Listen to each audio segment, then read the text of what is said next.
Podcast, mostly knitting and crafting, and I'm coming to you from Frankfurt, Germany, where I live. Hi, I'm back. I'm really happy to be back with you guys today. I haven't podcasted in over a month, which was not the plan. A lot has occurred. I will talk about some of that later. So I really appreciate your patience during this crazy time. So I do have some administrative stuff to get through today. I will try to do that quickly before we get into the knitting. Yeah, man, I feel really out of practice. You will also notice that I am in a different location than usual. I'm recording on my phone. I didn't set up all my equipment today. I don't have a lot of time, but I really wanted to get a podcast out because I missed you guys. So here I am. There are some new people, so hello to any new subscribers. Welcome to the channel.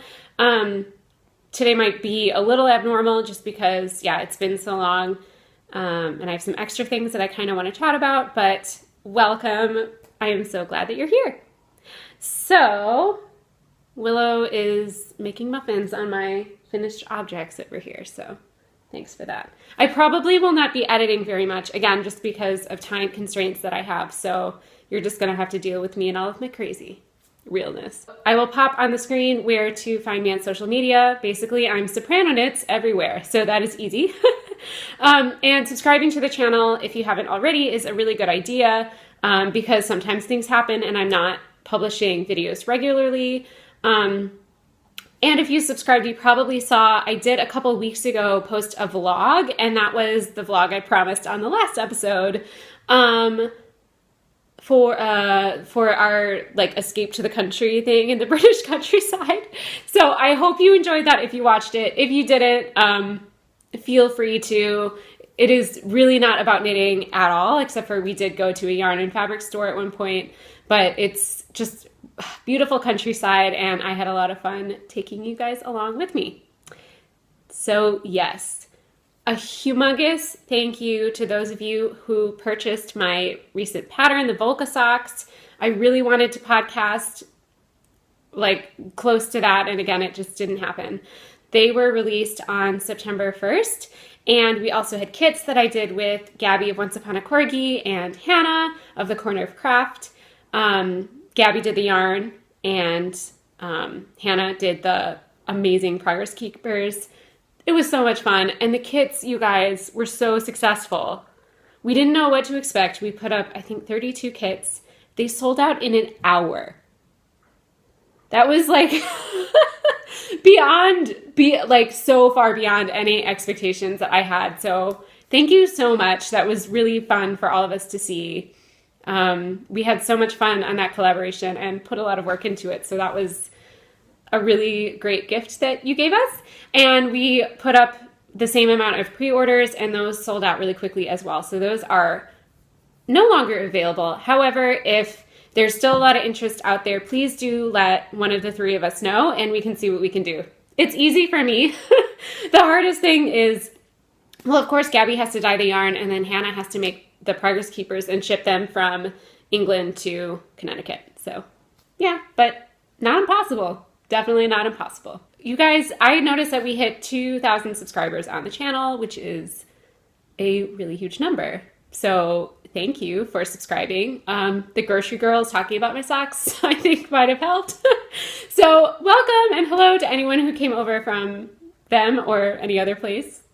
that's kind of cool. So I thought in celebration that I would like to do a little discount code for you guys off of any patterns in my Ravelry store, I guess. So yes, I'm Soprano Knits on Ravelry, or if you search my name, which is Becky Sorensen, you will find my designs that way as well. But probably the easiest way is just through Ravelry, plus I will link it below. So since we have 2,000 subscribers, I thought I would give you 20% off. So let's do the coupon code podcast 2000. Woo! So I will at least edit that to put that on the screen, podcast 2000. So thank you so much. And I also wanted to do that because in lieu of my normal 15% off introductory discount for the Volca socks, I donated that amount to Harvey. It was Harvey at that time. I donated that amount of money to Harvey. I also did some stuff for Irma. I'm going to talk about that later. There's a lot of talk happening. One more thing to do. What is that? Yeah, one more thing is the Taunus knit along, which was a knit along for my Taunus socks pattern. We had a whopping 4 finished objects in the finished objects thread. I know that more people than 4 knit the socks, but we only had 4 entries. So you had a really good chance to win. Yes, so I have chosen a winner. But I'll show you what you win first. This was the first, well, really the only donation to come in. I donated everything else. These are some stitch markers from Circus Girl Creations. She is on Etsy, and they are beautiful rainbow stitch markers. And she sent one for you guys. This is from Noelle Burke. Thank you, Noelle. And she sent one for me as well, which I wanted to show you. So I haven't started using them yet, but I need to, so. Thank you so much. That was so sweet of you to send these for the giveaway. So you get this. You get this yarn, which is Regia Perfect yarn, Arnie and Carlos. You can make awesome autumnal socks that look like that. And I sewed a project bag. I thought I was going to record this podcast like on Monday this week, which it just didn't happen. So I frantically over the weekend was like, oh my gosh, I said I was going to sew a project bag and I have not touched my sewing machine. So I whipped up a few actually for several different reasons that are secret. And I think I'm going to give away this one. I really like this one, but it's going to give to you. So you may notice if you watched before that these are both fabrics that I used in some sewing projects that I recently did. This was a Bettine dress and this was my willow tank. And I put them together in a bag.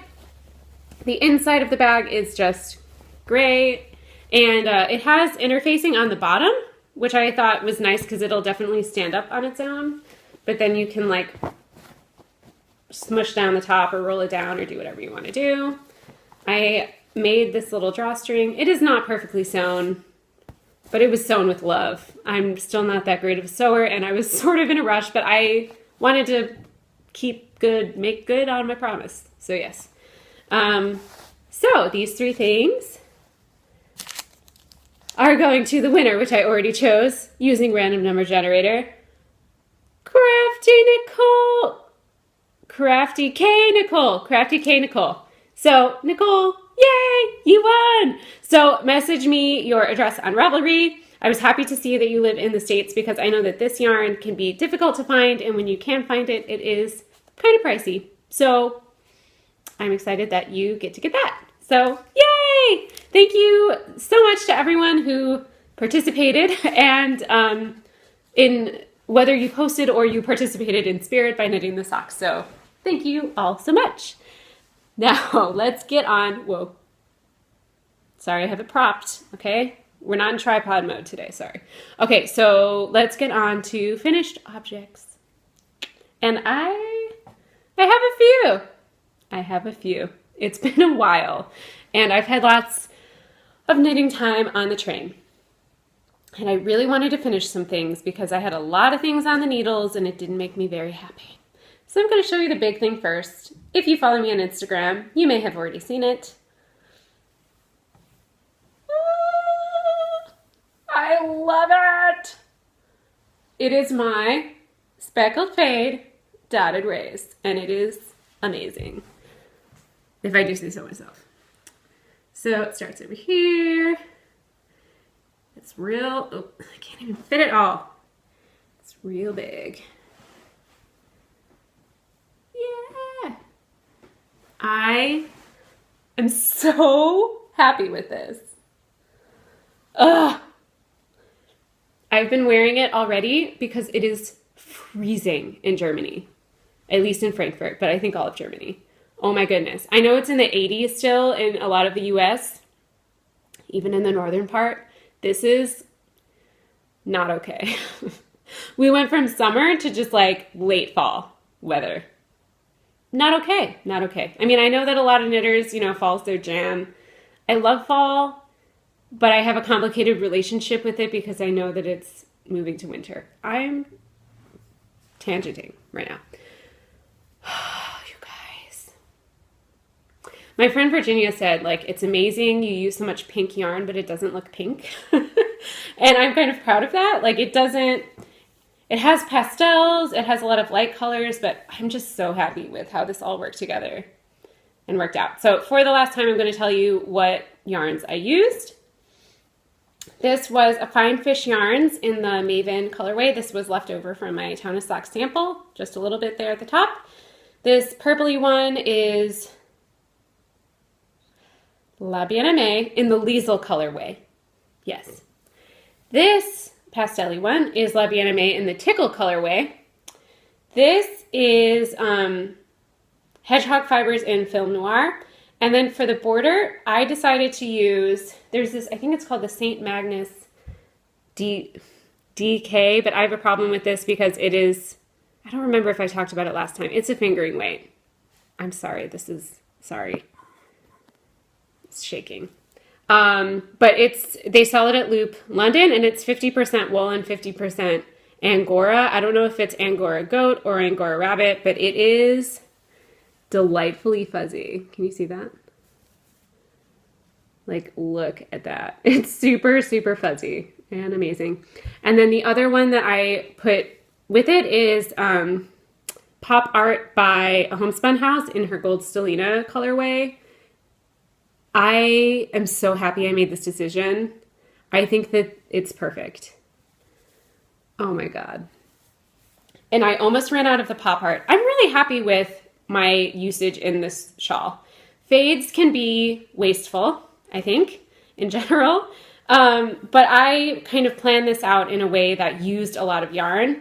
I used a leftover for this. This I still have, of the Liesel, the purple one, I still have a fair amount, probably, I don't know, 20, 30 grams-ish. So I could use that for contrasting heels, toes, cuffs, whatever. This, I used almost every scrap of it. This, I used about half of it. But again, it's a neutral, I can use that again. I used almost exactly the rest of my Pop Art and a good amount of this 50-gram ball of the Angora. I'm so happy. Did I not mention, this is by Stephen West, if you haven't seen this before.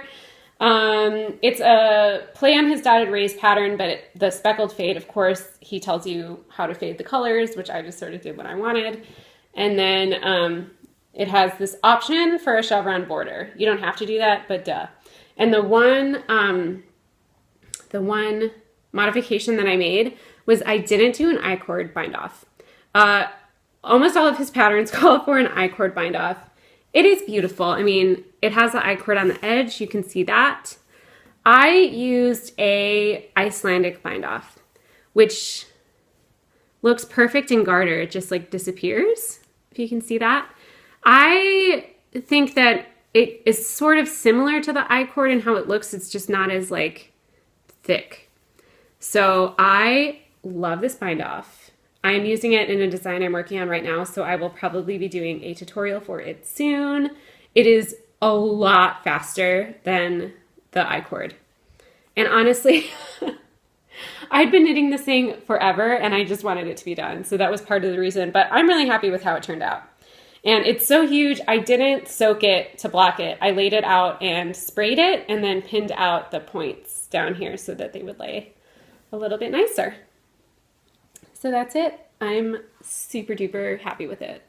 Super duper happy. Yes. Okay, so the next thing I finished were just a pair of vanilla socks. I guess I can call them finished, although I didn't weave in my ends yet. Oops. So, oh, I should have gotten my blockers. Sorry, they're over there. So these are them. I mean, not too much to write home about here in terms of construction, but look at this yarn. This is Once Upon a Corgi in the Her Marie Cutie base, which is a Corriedale and nylon base, I believe.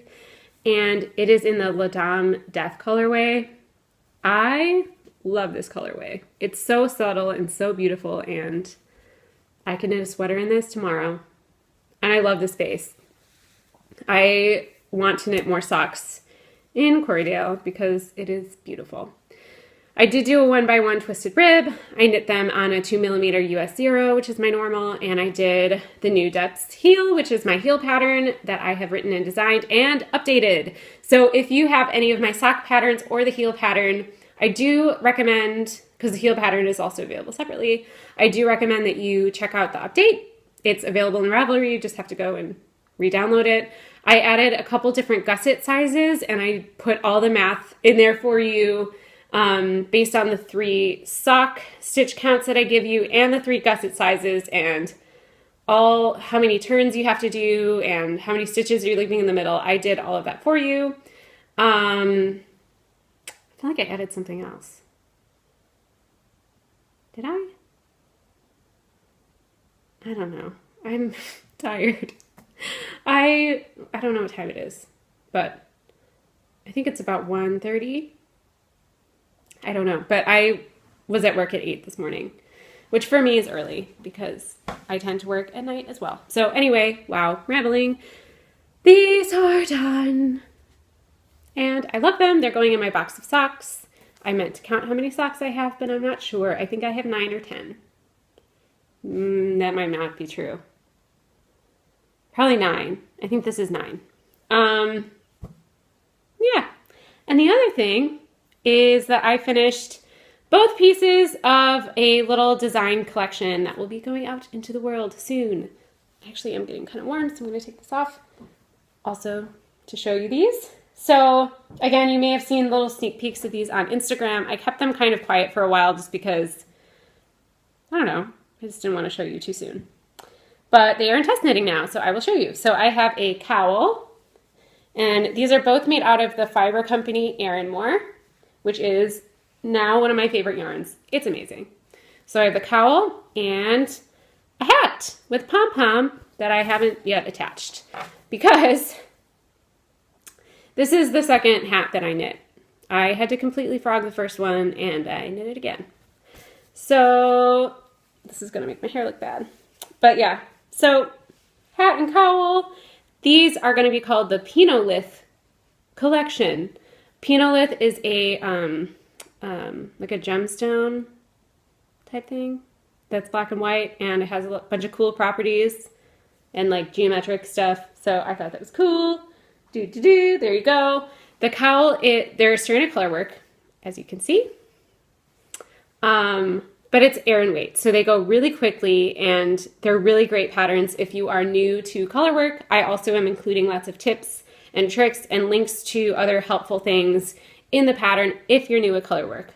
Obviously, if you've done it before, you won't need that, but I'm trying to provide you with resources so that you can feel confident knitting these. So I am super duper excited, and I'm super grateful to the fiber company for providing me yarn and collaborating with me. That was so much fun. So yes, I cannot wait to see the things of my test knitters. This, I think I was talking about this. This is one size, and the hat I've written for 2 sizes. So yes, there are 2 different charts for that. Got a little complicated just because of color work gauge. All the numbers have to be really specific per size, which was complicated for me. It will not be complicated for you. It's actually very simple. So those are done. So these are set to be released October 13th, I think. Yeah, it's a Friday. I want to say it's October 13th. So yeah, get your needles ready if you want.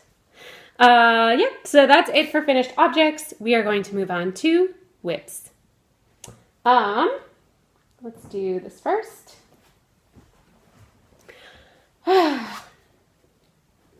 So I was focusing on that shawl.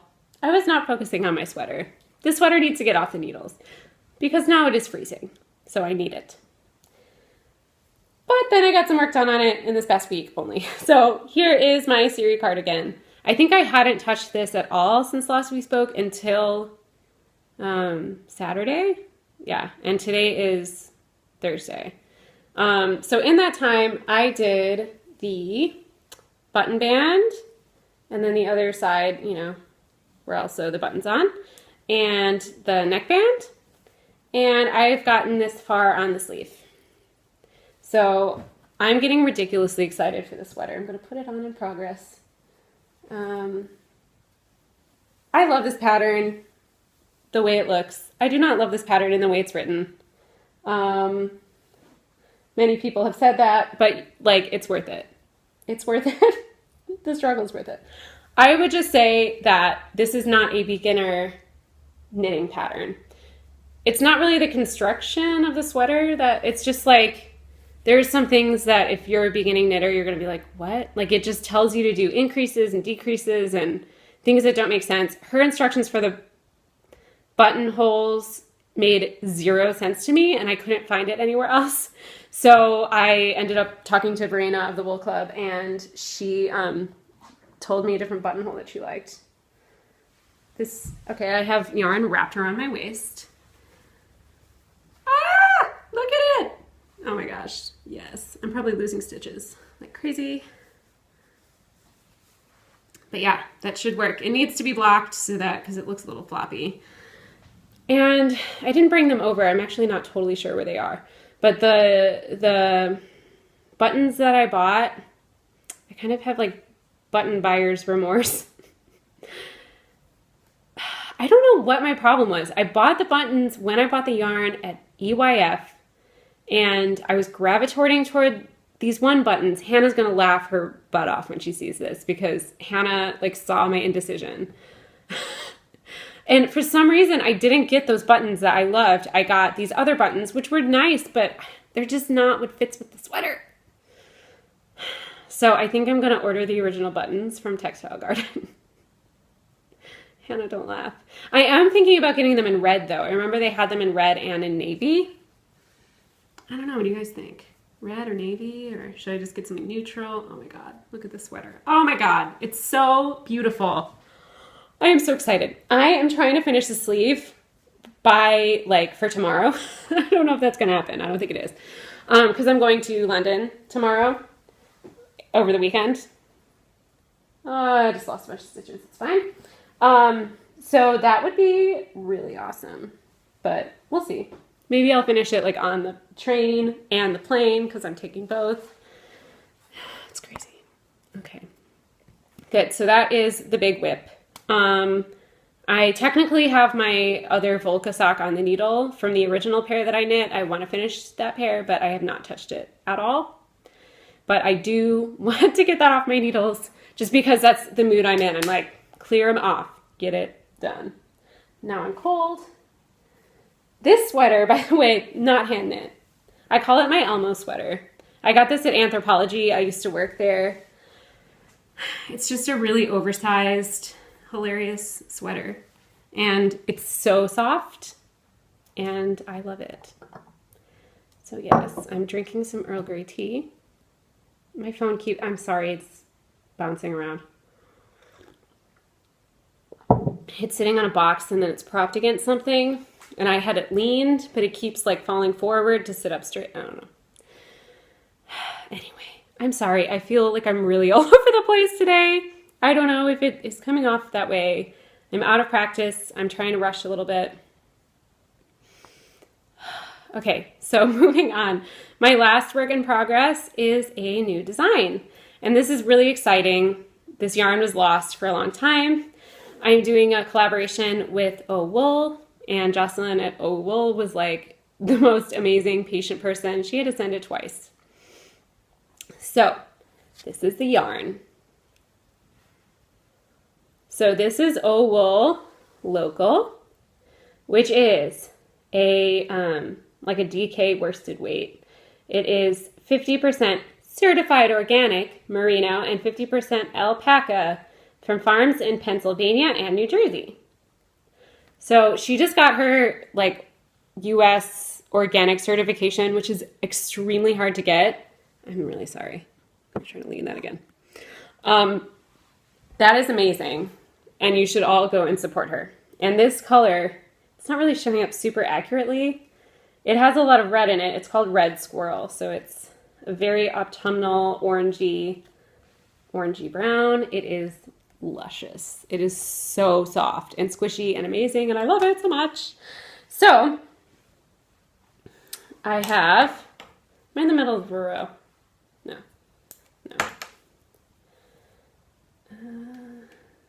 I'll show you my progress on it because it's not really a big surprise. So that's what I have so far. But I have this, and then I have this, which is in the middle of the row. I swatched it on 2 different needle sizes. So this is just like designing realness. That I started knitting it on a US 8, and it's fine. I just kind of decided that it was a little bit looser than I wanted. So this is just a little bit of a tighter gauge. Yeah. And I have these, I forget what we call these. I don't know.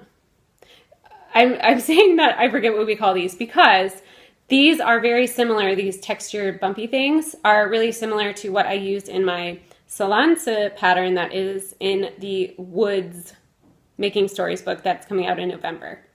So I actually originally designed a shawl for my pattern submission, design submission, and they asked me to make it into a hat, which of course I obliged, and it is going to be in the book. But I was really happy with the shawl design that I had come up with, and I asked permission to self-publish the shawl. And they gave me permission, just asking that I do so after the book comes out. So that's why I'm working on it now. I've been sitting on this design for almost a year. And it was funny at first. I was like, do I even like this anymore? I'm tired of this design, blah, blah, blah. Which I think it's just when it's been sitting around, you're like, I just sort of wanted something new. But then when I started knitting with this yarn, I'm in love with it again. I hope it's showing up well. So yeah, you can just see these little bumps happening. They're super fun to do. And this shawl is going to be enormous and have some more texture on the bottom. And it's exciting. I'm excited. So yes, I don't know what I'm going to call it yet. No idea. So if anyone has some suggestions, you know, I'm always all ears for that. So yeah, that's it. Yeah, I also wanted to talk very briefly about, and of course I don't have it in here, kind of a work in progress is that I started participating in Patricia of the Knitography project and yeah, her Knitography channel on YouTube and vlog, and she is P4 Chen, C-H-E-N, on Instagram. She is doing a program called the Knitting Bag Book, and if you guys haven't seen that or checked it out, I really encourage you to. I think it's awesome. So basically the idea is that you have a little notebook that you keep in your knitting bag, and every day before you start knitting, you open it up and you write in it, and you can really choose what you want to write in it. You could keep track of stuff, and she explains this all in her channel way better. You could keep track of health goals, fitness goals. I don't use it for that. I use it more as like an emotional check-in. I've been experiencing a lot of stress and anxiety, especially recently, especially since I've seen you recently, and it kind of just helps me check in with that. And one thing that I love that she suggests is writing down worries and then like crossing them out. It feels really good to do that. Like, this is a legitimate worry I have, so I'm writing it down, but now I'm like, nope, bye. Don't worry about that. And I think that's great. I've also been writing 3 things that I'm looking forward to in the next 24 hours and 3 things that I'm grateful for. Usually like recently grateful for, but sometimes just in general. So yes. Yeah, I'm obviously not going to show you what's in there because it's really personal, but I just wanted to share that with you guys. I think it's such an amazing idea. So go and check out her channel. And I will, if I remember, I will link it below and or in the show notes, which are also linked below. So there you go. Great. Okay. Acquisitions. I don't have very many, but they were gifts. So this was really nice. So this is actually a gift I got, you guys, from my non-knitting friend. She bought me yarn in Latvia. She went to Riga. She was on like a sort of like a Scandinavian boat tour with her parents. And she went into a yarn store and she was like, what can I buy that's local? And she was like, I don't know if this is good or not, but I thought these colors were pretty.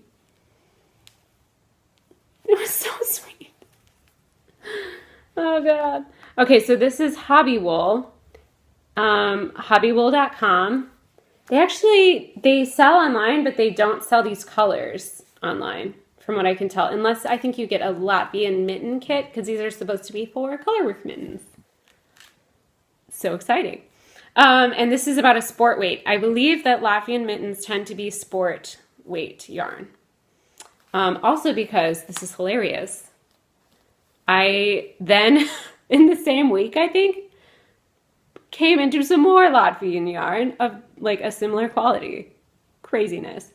So this is from my friend Caitlin, who is, of course, the hostess with the mostest from the Wool Jewel podcast. She came to visit me and showered me with Latvian yarn because there's someone in her town that produces it, I think, or dyes it, or all the above. So she gave me like this yarn baby. Look at this. Look how big this is. This is 226 grams. So I can make like 700 mittens out of this. Humongous. Amazing.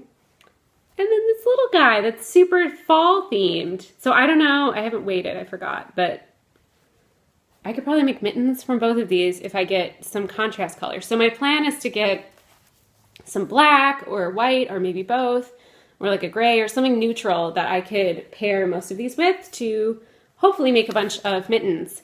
I want to try some of Ellie's mittens, which is DK weight yarn, and then I also want to try Latvian mittens. I'm just gonna like make mittens all winter, maybe.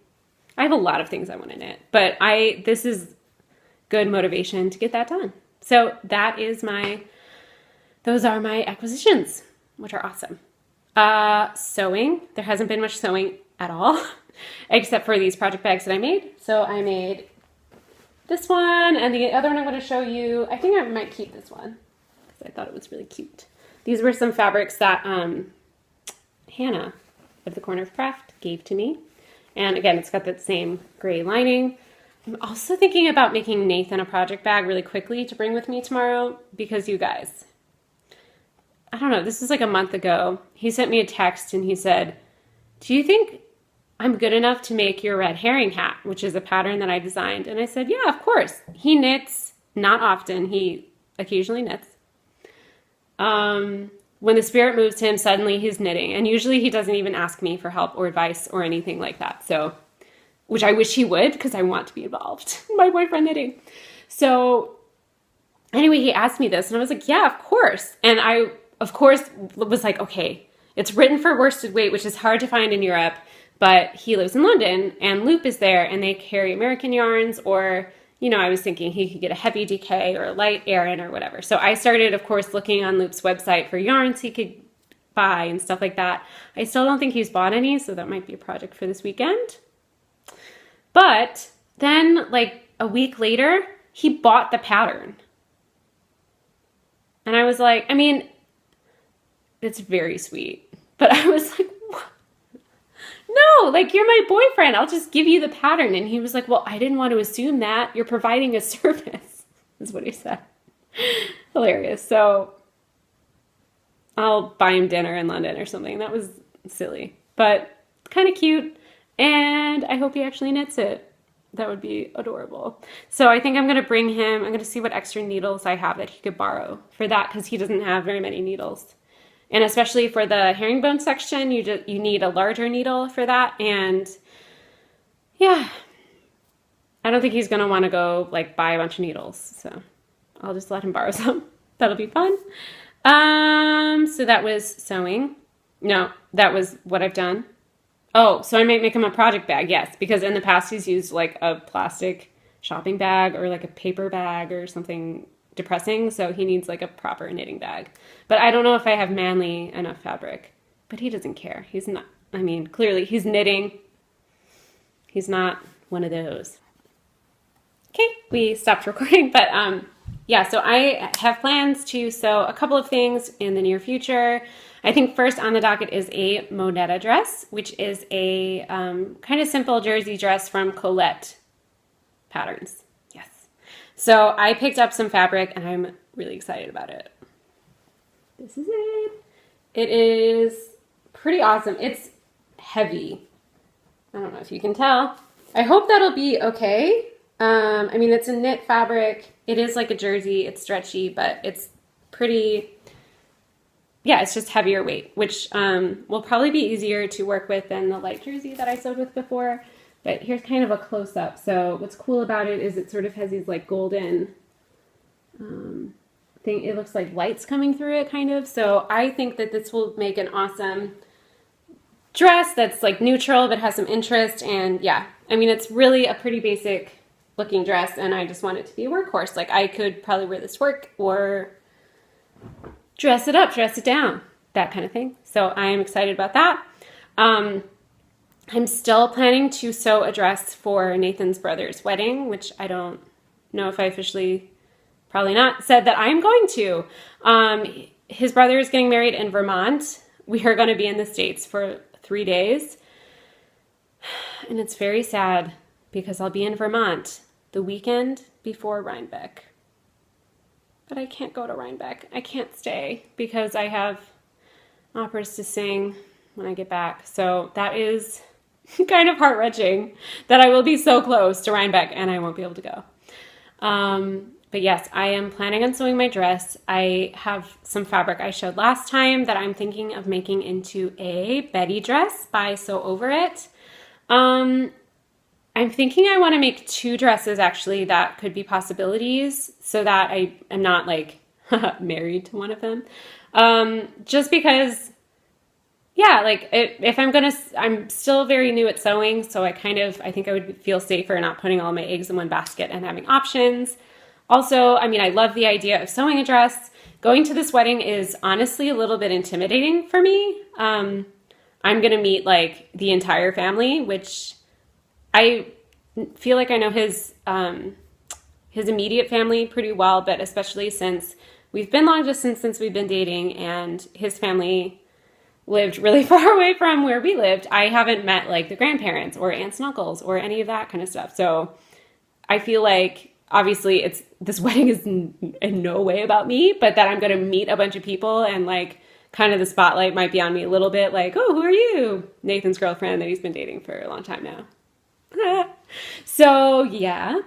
Also, then we got an email from the bride-to-be asking us to perform at the wedding, which I'm totally happy to do. But again, like spotlight, so this dress needs to not look bad. So if you guys have suggestions on patterns, I'm thinking I would like to try 2 different patterns as well. And then I can just have 2 nicer dresses to have in my closet.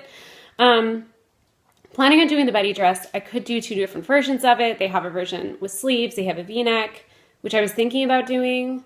But then my friend told me it might not look formal enough, so maybe I should do the straight across neck. I don't know. If you have good suggestions for a wedding guest dress that would be appropriate for like mid-October in New England, I know that the weather, who knows, maybe I could get something to match my Siri cardigan and I could bring that as well to put over the dress. Who knows? That would be lovely. I'm totally open to suggestions. I wish there was a Ravelry for sewing patterns. I really do. And my phone keeps running out of space, so we need to hurry up, I guess. I want to talk about designing a little bit. So I don't know, just because I feel like I've recently sort of discovered some things about what I want to do with it and how it's going. And yeah, so I had a cool experience recently with someone who had reached out to me about pattern support. Or actually, No, she actually hadn't reached out to me. I was looking through project pages on Ravelry, and someone had expressed confusion about something. And they never reached out to me directly, but I saw that and I thought, I'm just going to reach out to her in case she needs help. And it turned out that she did need help, and that, we were able to talk back and forth, and that was kind of helpful. And I don't know, she just kept thanking me for reaching out to her. And I was like, of course, like, I want you to understand my pattern. But she said that she had had some negative experiences in the past with pattern support, and I have too. And I have talked to other friends that are knitters, that are great knitters, really advanced knitters. Sometimes we have issues. It doesn't mean the pattern's wrong or that we're stupid. It just means that there's some sort of disconnect about our understanding of this thing that is very conceptual, right? It's really hard to write a pattern down and make it understandable to everyone. And I think a lot of us have gotten responses that were kind of dismissive, or maybe they didn't respond at all. I've had that as well. And I mean, I'm not a really popular designer, so I don't have an overwhelming amount of things to answer. But I don't know, it was a cool experience, and it made me realize that that's really important to me. And yeah, I've been doing this this business coaching with Hannah Lisa, and actually we have our last coaching call in about 40 minutes. And it's been really, really helpful in a lot of ways. And, one of the things that we talked about a lot was sort of like brand identity, and basically, what is it about me that is unique that I can bring to the table? And I was like, I don't know. Like, I like making up designs and, letting other people know about them if they want to knit them. Like, I really don't know. I don't think that what I do is that different from everyone else. And I feel like, I've been sort of searching for that. Like, is there something that's different? Sorry, my cat is like galloping around. She's crazy. Yeah, but I think what I do in my designing, I've realized, is I could make things a lot easier on myself, and I could take a stitch pattern and just plug it into like a really easy construction and call it a day. But most of the time I'm trying to do things that I don't know how to do. I'm not saying that they're extremely difficult for everyone. They're certainly not. And my goal is for the pattern to be easy and fun to knit. But every time I design something, I'm really trying to do something that's new for me. And I sort of want to discover something and find something that I didn't know how to do before. And that causes me some stress sometimes and makes the pattern writing more difficult. But I think it's also more fulfilling for me. And I don't really feel like I'm designing unless I'm pushing myself, I guess, to do something new. And that's why I've tried to create some tutorials to go along with my patterns as well, because I realize that most of the things that I'm using are probably really new to other people as well.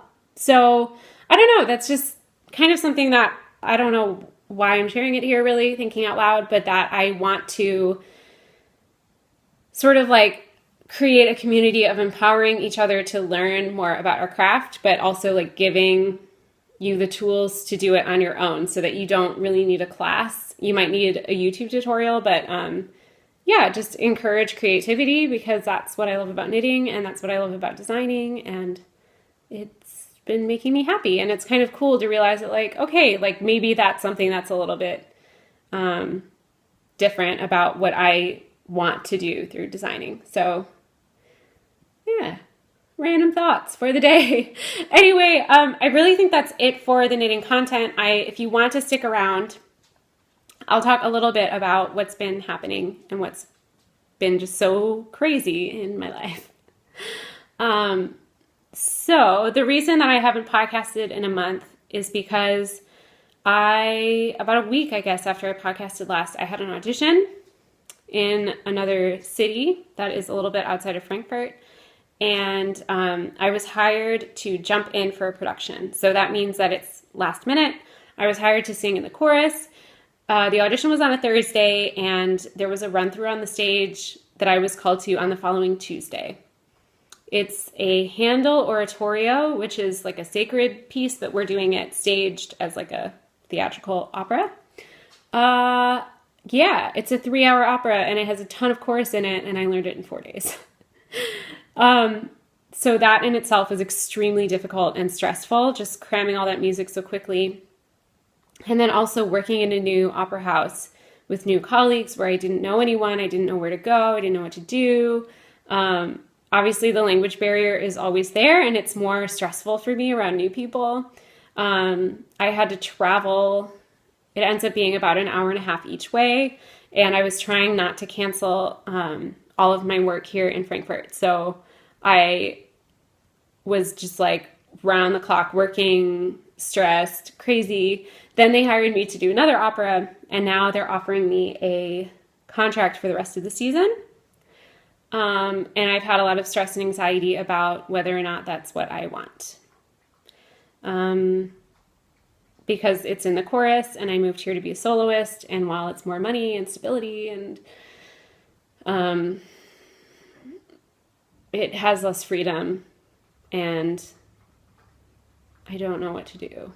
I don't know how big of a deal that will be. Some of those decisions will probably be cleared up in a conversation about my contract, but yeah, it's a really hard decision. It's a great job. I wish I wanted it because there's also an unlimited contract available. But it's not my dream. It's not what I want to do. And that is really hard. It's a really hard decision. It's like, you're an adult when you have to make decisions like this, but we'll see. I haven't decided, obviously. But it was funny the other day, my friend asked me, well, have you ever had this before? Have you ever had a job with like a regular schedule and a regular salary? And I just laughed and I was like, no, I'm almost 30 and I've never had job stability. Not even close. I mean, the most stability I had was when I was in school, and I was even more poor then. Being a starving artist does not scare me. I've been doing that my whole adult life and even a bit before. But yeah, that was kind of funny to me that might be an interesting experiment just to see what effect that has on my life and my mental health, and also my designing. I would have way less to think about since I wouldn't be working like 700 jobs.